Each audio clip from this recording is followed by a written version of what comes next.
ایسا ہوا کہ وہ کمبل جو ہے وہ میرے چپک گیا، میں منہ سے کمبل ہٹا نہیں سکی اور مجھے ایسا لگ رہا جیسے میں اپنے ہاتھ پیر چلا نہیں سکتی اور بالکل میں سمجھے اس طرح سے فریز ہوئی ہوئی ہوں کہ مجھ سے کچھ میں موو بھی نہیں کر سکتی. میں نے دیکھا کہ میرے پاس کوئی کھڑا ہے اور کوئی ڈھانچہ ہے. تو کہنے لگی کہ میں ایک دم سے ڈری اور میں نے کہا کہ یہ کیا تماشا ہے. پھر خیر امی سے جب ذکر کیا تو امی نے پھر قصے سنائے کہ اور وہ آگ اس طرح سے لگی کہ پھر باقاعدہ محلے والوں نے فائر بریگیڈ کو بلایا اور وہ آگ بجھائی گئی. اس کے بعد اس گھر پہ ایک جھگڑا رہا.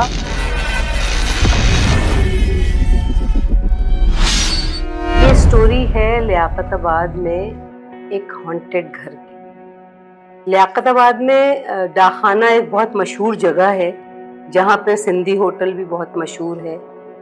یہ جن خاتون نے مجھ سے شیئر کی ہے یہ سٹوری، انہوں نے خیر اپنا نام بتانے سے منع کیا تھا.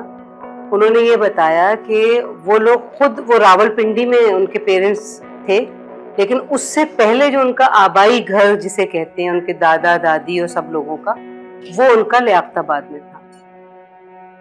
یہ اپنا ان کی پیدائش کے بعد پھر ان کے فادر کا ٹرانسفر ہو گیا تھا، یہ راولپنڈی چلی گئی، وہاں پہ رہا کرتی تھی.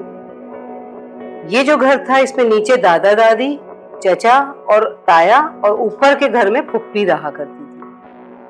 پھپھی کی کچھ عرصے کے بعد جب ڈیتھ ہو گئی تو میرے جو ان خاتون نے یہ کہا کہ میرے چچا جو تھے انہوں نے ابو سے کہا کہ بھائی اب تو پھپھی کی ڈیتھ ہو گئی لیکن گھر میں ابھی کسی کو دوں گا نہیں، تم جب بھی واپس آؤ تو اسی گھر میں رہنا. تو انہوں نے کہا ٹھیک ہے. تو وہ گھر خالی پڑا رہا کافی عرصے کے بعد میرے دادا دادی بھی گزر گئے، مطلب کچھ سالوں میں. تو وہ گھر چچا نے فون کیا کہ بھائی اب میں اکیلا ہوں یہاں پہ، تایا بھی کسی اور شہر میں چلے گئے، تو تم یہاں واپس آ جاؤ اور آ کے ہم لوگ ساتھ رہیں گے، اوپر کا پورشن ابھی بھی خالی ہے. تو انہوں نے کہا اچھا ٹھیک ہے. ابو نے میرے کہا کہ میں آتا ہوں. جب وہ آئے تو گھر کی حالت تو بہت بری تھی کیونکہ اتنے عرصے سے گھر بند تھا اور اس گھر میں کوئی رہتا نہیں تھا، جس کی وجہ سے کہ مطلب ایک عجیب سا جا کے بھاری پن بھی فیل ہوتا تھا. لیکن ابو نے کہا کہ نہیں، میں رینوویٹ کرا کے اور اسی میں رہوں گا. اور انہوں نے رینوویشن شروع کرائی اور اس کو پورا رینوویٹ کرنے کے بعد 2 بیڈ روم تھے، ایک چھوٹا سا وہ ڈرائنگ روم کا پورشن تھا اور ایک بہت ہی چھوٹا سا جیسے 2.5 بیڈ روم کہہ سکتے ہیں، ایک چھوٹا سا کمرہ تھا. اس کو اسٹڈی کہہ لیں یا کوئی اپنا سنگل بیڈ روم بنا لے. تو اس کے بعد پھر جب ہم لوگوں نے اس میں رہنا شروع کیا تو یہ تھا کہ بھائی امی ابو کا ایک کمرہ تھا اور ایک کمرہ جو ہے میری ایک چھوٹی بہن بھی وہاں پیدا ہوئی. میں اپنی بہن کے ساتھ اپنے کمرے میں رہتی تھی اور امی ابو کا ایک کمرہ تھا اور اسٹڈی جو ہے وہ خالی رہتا تھا. اور میرا جو کمرہ تھا اس کی ونڈو کے الٹی سائڈ پہ، لیفٹ سائڈ پہ ایک آم کا درخت تھا بہت بڑا، اور اس آم کے درخت کا آدھا سایہ اس ونڈو سے میرے کمرے میں آتا تھا. تو کہنے لگی کہ ٹھیک ہے، وہ ایک جیسے گھر پرانے زمانے کے گھر ہوتے تھے اور بڑے بڑے درخت بھی ہوا کرتے تھے، تو ایک اسٹائل تھا، اسی طرح سے سب لوگ رہا کرتے تھے. پھر ایک دن ایسا ہوا کہ میری بہن کی طبیعت خراب ہوئی تو وہ جا کے میری امی کے پاس، اس نے کہا کہ بخار تھا اس کو، تو امی نے کہا میرے پاس سو. میں کمرے میں اکیلی رہ گئی. اب جب میں کمرے میں اکیلی تھی تو مجھے کچھ عجیب سا خوف آیا اور ایک دم سے لوڈ شیڈنگ چل رہی تھی، لائٹ چلی گئی. جیسے ہی لائٹ گئی میں نے ٹارچ جلائی، کیونکہ لائٹ جاتی ہے تو سب لوگ ٹارچ سرانے ہی رکھ کے سوتے ہیں. تو میں نے ٹارچ جلائی تو مجھے ایک دم سے ایسا لگا جیسے کوئی موو ہوا ہے، اور مطلب ایک دم سے جو کمرے میں پیڈسٹل فین رکھا تھا اس کی پنکھڑیاں بھی چلنے لگیں، پردہ بھی ہلنے لگا، کچھ عجیب سا ایک ایٹماسفیئر ہوا. تو میں نے کہا شاید میرا وہم ہے کہ ایک دم سے ہوا چل رہی ہوگی، اور کچھ میں نے کھڑکی بند کر دی، ونڈو بند کر دی اور میں دوبارہ لیٹ گئی. یعنی جب میں لیٹی تو کمبل میں نے منہ پہ کیا کہ مجھے ڈر نہ لگے اور میں سونے کے لیے لیٹ گئی. ایک دم سے تھوڑی دیر کے بعد مجھے ایسا فیل ہوا کہ جیسے میرے پاس کوئی کھڑا ہے اور میری باڈی بالکل ایسے جیسے بے جان، نہ میں ہل پا رہی ہوں نہ میں آیت الکرسی پڑھ پا رہی ہوں، مطلب میں کچھ نہیں کر پا رہی اور مجھے ایسا فیل ہو رہا ہے کہ کوئی کھڑا ہے. یعنی مجھے بڑا خوف آیا اور میں نے بہت ہی مشکل سے آیت الکرسی پڑھنا شروع کی اور اس کے بعد ایک دم سے میں نے خود کو ریلیکس کیا اور میں صبح فجر کا ٹائم تھا، میں اٹھ گئی، نماز پڑھی، دوبارہ لیٹی، سو گئی. اگلے دن اچھا کسی سے نہیں کہا، اگنور کیا کہ شاید میرا وہم ہو. پھر یہی ہوا کہ بہن کی طبیعت صحیح نہیں چل رہی تھی، وہ بخار تھا اس کو، تو وہ امی کے کمرے میں تھی. میں واپس اس کمرے میں اکیلی تھی رات کو، اور اسی طرح سے دوبارہ مطلب مجھے ایسا فیل ہوا کہ میرے پاس کوئی کھڑا ہے. اس وقت کچھ ایسا ہوا کہ وہ کمبل جو ہے وہ میرے چپک گیا، میں منہ سے کمبل ہٹا نہیں سکی، اور مجھے ایسا لگ رہا ہے جیسے اپنے ہاتھ پیر چلا نہیں سکتی، اور بالکل میں سمجھے اس طرح سے فریز ہوئی ہوئی ہوں کہ مجھ سے کچھ میں موو ہی نہیں کر سکتی.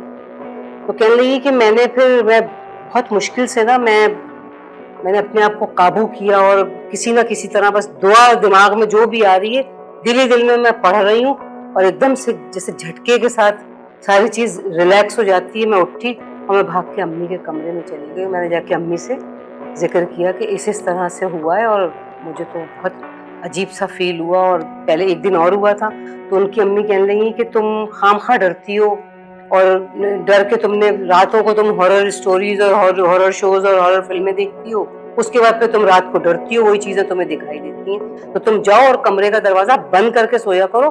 کل تم کمرے کے دروازے پہ اندر سے کھٹکھٹا کیوں رہی تھی؟ اس نے کہا میں نے تو نہیں کھٹکھٹایا. کہیں گی نہیں، کل بھی کھٹکھٹا رہی تھی، اور اس سے پہلے بھی ایک دن مجھے فیل ہوا تو تم کمرہ لاک کر کے سونا.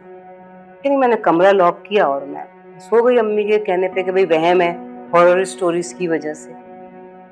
پھر کہہ لیں گے رات میں یہی انسیڈنٹ میرے ساتھ ہوا کہ لائٹ چلی گئی، میں نے ٹارچ جلائی تو چھت کا جو پنکھا تھا وہ چلنا شروع ہو گیا. کہنے لگی مجھے پھر خوف آیا کہ یہ کیا تماشا ہے کہ لائٹ بھی نہیں ہے اور یہ پنکھا بھی ہل رہا ہے، گھوم رہا ہے خود ہی سے. اچھا پھر مجھے وہی خوف آیا کہ کھڑکی کو دیکھوں تو باہر درخت ہے بہت بڑا، کھڑکی میں نے بند کی، پردے برابر کیے اور لیٹی لیکن مجھے پھر نیند نہیں آ رہی. پھر مجھے کوئی شک تھا کہ کچھ ایسی طاقت ہے جو مجھے بے چین کر رہی ہے.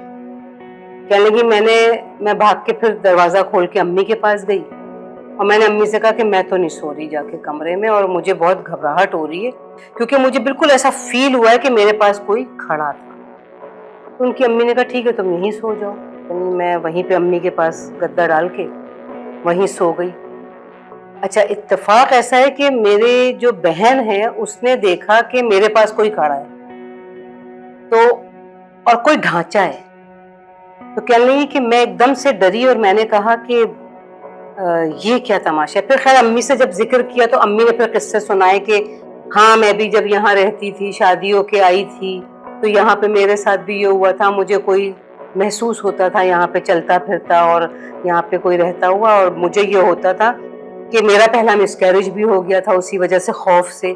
اچھا تائی جو تھی میری ان کے ساتھ بھی سیم یہی کیس ہوا تھا کہ وہ بھی اوپر رہی تھی تو ان کے ساتھ بھی کچھ اسی طرح سے واقعات ہوئے کہ بھئی کوئی آ رہا ہے، کوئی ان کو چھو رہا ہے، کوئی ان کے پیچھے کھڑا ہے کچن میں. تو یہ باتیں امی نے بعد میں کھل کے بتائیں کیونکہ اس وقت تک تو ہم لوگ ڈر رہے تھے. تو امی نے کہا یہ بچیاں ڈریں گی اس گھر میں کیسے رہیں گی. خیر پھر ابو سے کہا کہ بھئی ایسے ایسے ہے اور اس یہاں تو رہنا بڑا مشکل ہے اور ہم نہیں رہ سکتے اس طرح سے. خیر پھر چچا سے کہا تو چچا نے کہا کہ ہاں اتنے عرصے سے یہ خالی پڑا تھا تو کوئی نہ کوئی مسئلہ تو ہوگا. تو ابو نے کہا کہ بھئی میری تو بیٹی بیمار ہو گئی ہے چھوٹی والی، اور وہ تو اتنی خوفزدہ ہو گئی ہے کہ وہ بول بھی نہیں پا رہی ہے اور ہکلانا شروع کر دیا اس نے، تو میں تو نہیں رہوں گا یہاں پہ.